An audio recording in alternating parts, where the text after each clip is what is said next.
মামা বিকাশ মেসেজ আইছে, আব্বু টাকা পাঠাইছে, চল আজকে রাত্রে বাইরে খাই। গ্রিল নান খাবি নাকি বিরিয়ানি খাবি? দেখ, ইমোশনাল ডিসিশন নিস না, আমাদের এই মাসের বাজেট ক্যালকুলেট করতে হবে। কারেন্ট বিল, মেস ভাড়া এবং ফটোকপি বাবদ আমার 1500 টাকা বাজেট করা, বাকি টাকাটা প্রপারলি ইনভেস্ট করতে হবে। ভাবছি এই টাকা দিয়ে ভালো কোনো বই কিনবো, কি বলিস? টাকা তো আমার জন্য শুধুমাত্র একটা কাগজের পাগল, ভাবতেছি ওর জন্য একটা নীল রঙের শাড়ি কিনবো। ও আমাকে বলেছিল নীল রঙে ওকে অপসরা লাগে, ওর জন্য না হয় একটু স্যাক্রিফাইস করলাম। আরে সিরিয়াস, তুই তো দেখি স্ট্যাটিস্টিক্স দিয়ে লাইফটাকে পুরো জেলখানা বানিয়ে ফেলেছিস। আর দেবদাস, তুই তো পুরো পাগল হয়ে গেছিস, নীল শাড়ি দিলেও কি তোর হবে? তার চেয়ে চল মামা সবাই মিলে একটা ট্রিপ দিয়ে আসি। লাইফটা শর্ট মামা, ট্রিপ মানে হলো ক্যাশ আউটফ্লো। বর্তমান ইকোনমিক সিচুয়েশনে সেভিংস ছাড়া চলা রিস্কি। আমি ভাবছি একটা সাইড হাসল শুরু করবো, তাহলে হাত খরচের উপর ডিপেন্ড করতে হবে না। ভালোবাসার ইকোনমিক্স আলাদা, ওটা তোরা বুঝবি না।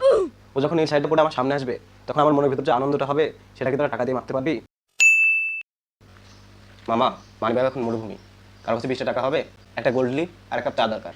লাইফ চিন্তা দূরে থাক, এখন চিল্লাইতে ইচ্ছে করতেছে। আমি আগেই ডাটা অ্যানালাইসিস করে বলেছিলাম যে মাসের শেষে ক্রাইসিস হবে। আমার সব ক্যালকুলেশনই ঠিক আছে, শুধু ফটোকপির খরচটা প্রেডিকশনের বাইরে চলে গেছে। এখন থেকে একবেলা না খেয়ে থাকা ছাড়া উপায় নাই। শাড়িটা দেওয়া হলো না রে, তার আগে সে আমাকে বললো আমাদের নাকি ম্যাচ হচ্ছে না। শাড়িটা টাকাটা দিয়ে এক প্লেট খিচুড়ি খেলে ভালো হতো। এখন বুঝতেছি ক্ষুধার জ্বালা ভালোবাসার জ্বালা থেকেও বড়। মামা, এটাই তো মেস লাইফের মজা। টাকা থাকলে সুলতান ডাইন, আর না থাকলে আলু ভর্তা আর ফ্যান। সবাই মিলে মেসের পানির জগে চুমুক দেয়। পেট ভরা মানে মন ভরা। আগামী মাসের জন্য একটা রিভাইজড বাজেট মেকানিজম তৈরি করতে হবে, যেখানে ইমার্জেন্সি লোন নামে একটা কলম থাকবে। আর একটা কলম রাখিস, চাকা খাওয়ার পর টিকে থাকার খরচ।